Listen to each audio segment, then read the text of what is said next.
Natural home remedy, oregano at kalamansi, talaga namang napakabisa nga nitong gamot sa ubo at sipon at sa lagnat.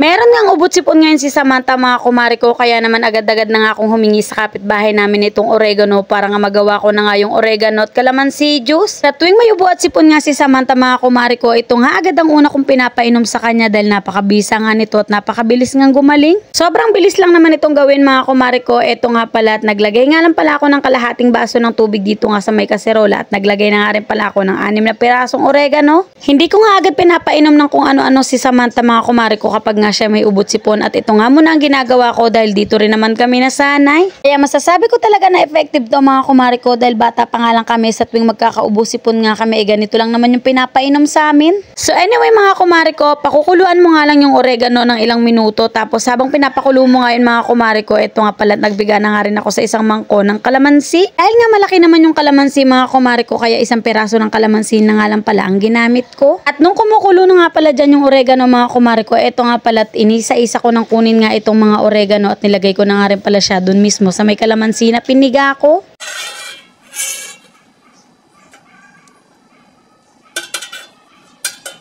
Maganda kasi yan kasama yung kalamansi ko.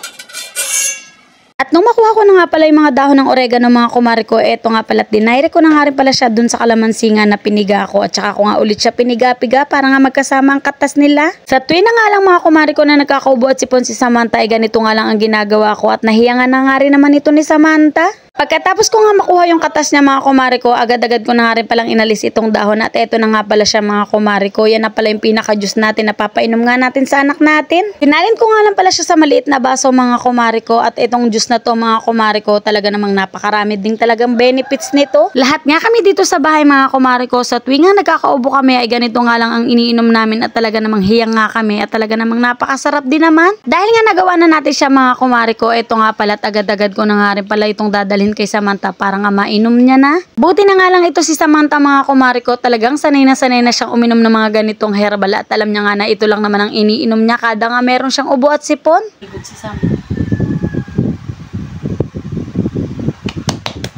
Galing talaga.